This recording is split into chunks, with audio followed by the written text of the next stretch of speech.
Vamos allá con la primera compañía que veremos hoy, que es Itochu. Todas estas compañías están en el sector Sogo Sosa y básicamente significa que abarcan diferentes industrias, ya sea de comida, transporte, energía, minería, todo. Entonces, ¿qué es tan interesante de estas empresas? Que van a crecer al ritmo de la economía de Japón. Están protegidas por el gobierno y de alguna forma u otra podríamos decir que son como bonos por la estabilidad que les da el gobierno. Aún así, esto no significa que se vayan a salvar de la recesión. Esto tenedlo en cuenta. Entiendo por qué a Warren Buffett le parece una compañía muy atractiva, pues el net income, el free cash flow y los dividendos han incrementado año tras año, pero lleva 3 años estancada, como ha sido el caso de Apple, de Microsoft y otras empresas que simplemente han dejado de crecer y solamente ha crecido la forma de la que la valora el mercado, el público. Donde sí que veo algo de incoherencia con lo que dijo Warren Buffett. Why did this trip happen and why did those investments happen to begin with? The investments began maybe close to 4 years ago, and I was looking at company after company, as I do every day, and I just thought these were big companies. They were companies that I generally understood what they did. Somewhat similar to Berkshire in that they owned lots of different interests, and they were selling at what I thought was a ridiculous price, particularly the price compared to the interest rates prevailing at that time. So I started buying all 5. En una entrevista de que son empresas que se parecen a Berkshire Hathaway, es que tienen una increíble cantidad de deuda comparado tanto con el efectivo y los equivalentes de efectivo y también en relación al free cash flow. Tardarían alrededor de 4 o 5 años estas empresas en pagar toda su deuda. Pero lo que sí que me preocupa de verdad en la fluctuación de su precio es la cantidad de inversores extranjeros en estas empresas, 38%, con lo cual ante una mala situación económica podríamos ver una desinversión en Japón sin duda alguna. Otra cosa que me ha llamado mucho la atención de estas empresas es los márgenes que tienen, que son muy pequeños. La justificación al trabajar en tantos sectores es difícil aprovecharse solamente de los más rentables. No es la misma rentabilidad la de la industria de tecnología o energía que la de transporte o comida. El valor intrínseco según la fórmula de Graham es de unos 6.000 yenes japoneses, bastante por debajo del precio actual. Si lo calculamos mediante un discounted free cash flow, he estado proyectando un crecimiento del 7% para los próximos 5 años, un 5% después. Pienso que la recesión en Japón llegará más tarde. Ellos han empezado a subir los tipos de interés ahora, Estados Unidos los lleva subiendo ya 2 años, así que podríamos ver 2 años aún buenos para Japón. El discounted free cash flow nos da un precio de 5.500 yenes japoneses y nuevamente, como os he dicho antes, es una empresa que si no tuviera este exceso de deuda tranquilamente podría ser valorada de forma mucho más positiva y debido a que no tienen un equivalente de efectivo demasiado alto, esto baja mucho la valoración. Si miramos los múltiplos, como veis, estas son las otras empresas, obtendríamos un average PE de 9,36 y como hemos visto antes, la media histórica de Japón está en torno a un 17, con lo cual podemos ver algo de upside y si fuera valorada como las otras compañías de su sector, el precio sería en torno a 5.000, bastante inferior al precio actual. Eso sí, el dividendo de estas compañías y el crecimiento de este es completamente asombroso y si proyecto un crecimiento del 8%, que creo que lo pueden conseguir, el free cash flow lo he proyectado en un 7, pero según he entendido en las presentaciones, en las noticias, Japón está actualmente muy enfocada en devolver dinero a los inversores mediante dividendos y buybacks. Alrededor de un 50% del flujo de caja lo quieren utilizar en recompensar a los shareholders, con lo cual puedo ver bastante upside debido a esta política que quieren seguir. La rentabilidad media para Itochu es de un 3,3% y esto nuevamente nos diría que el precio justo para empezar a acumular o comprar esta empresa sería en torno a 5.000 yenes japoneses, que vendrían a ser en torno a unos 30 euros. El PE histórico de esta empresa en particular se sitúa en torno al 7,25 y actualmente está siendo valorada por el mercado en un 13,26.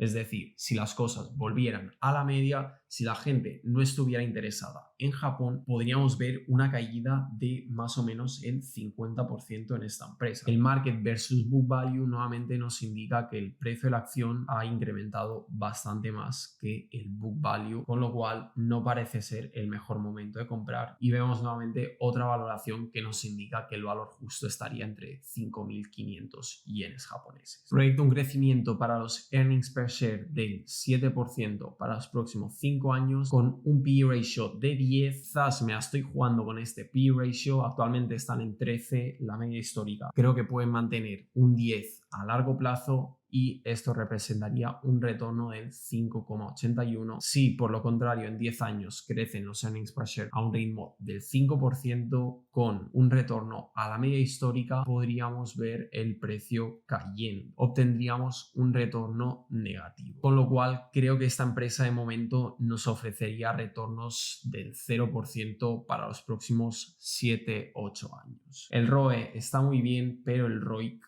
es muy bajo. Eso sí, definitivamente tienen la reputación, tienen las economías de escala, tienen la protección del gobierno, están en industrias donde son los low cost providers, los switching costs son gigantes. Al fin y al cabo, estas empresas llevan actuando ya 100, 200 años en Japón, y si miramos la historia, estas empresas tan diversificadas siempre han estado presentes en su economía, con lo cual los switching costs, repito, son muy grandes. El network effect definitivamente está ahí, tienen sinergias entre las diferentes industrias y very strong brand name. He hecho un cambio muy importante a la plantilla de valoración, y es que he añadido esta sección que sigue el proceso de Warren Buffett al decidir si comprar una acción o no. Warren Buffett siempre intenta conseguir compañías con un ROIC por encima del 14%. En este caso, ni el ROCE ni el ROIC están por encima del 14%. Cuando Warren Buffett compró, estas rentabilidades estaban en torno al 5%, ahora han mejorado un poco y están en torno a 6. Eso sí, parece que a Warren Buffett no le importó mucho, pues cuando él compró estaba en torno al 4,71, y cuando volvió a comprar sí que mejoraron un poco entre el 5 y el 6. He añadido también esta columna del 2024 Boost. ¿A qué me refiero con esto? Berkshire Hathaway, o mejor dicho, Warren Buffett vendió 263 billones en bonos de yenes. Según las noticias, parece ser que esta venta de bonos del señor Warren Buffett sería porque va a volver a comprar acciones japonesas, o porque simplemente quería que el mercado especulara y compraran acciones japonesas porque él iba a comprar acciones japonesas. Queda por ver qué pasará. De momento este año Warren Buffett no ha comprado más acciones japonesas, pero sí que es verdad que desde que hizo este movimiento las acciones que él poseía subieron en torno a un 24%. Habrá que seguir las acciones y solamente el tiempo dirá cuál es su verdadera estrategia con este movimiento. Volviendo a la valoración de Buffett, el ROE sigue alto, el net income ha estado creciendo de forma muy bonita durante los últimos 8 años, el free cash flow incluso más, el crecimiento del dividendo también muy bien, el free cash flow payout ratio es muy sano, el free cash flow yield actual está por encima del risk free rate, que serían los bonos que Warren Buffett está comprando, que están en torno al 5,33, muy poco por encima, pero sí. El average de los últimos 5 años del free cash flow yield es inferior. Con el cash flow que están generando tardarían menos de 5 años en pagar toda su deuda, es correcto. Y finalmente me he tomado la libertad de añadir otra casilla, y en esta casilla quiero comprobar que la diferencia entre ventas y el coste de las ventas, es decir, el margen bruto,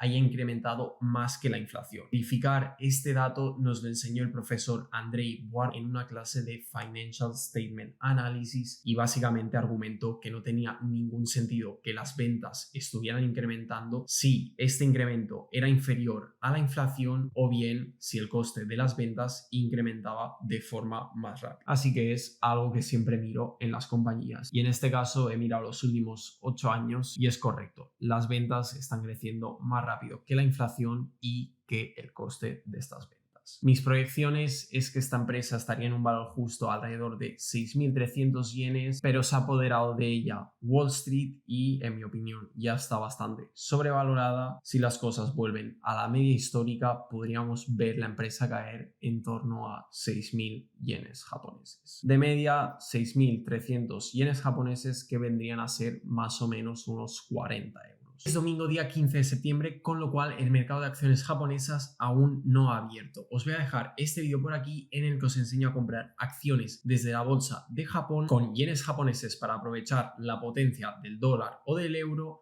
y si queréis ver más valoraciones de compañías os dejo este vídeo por aquí. Nos vemos en la próxima.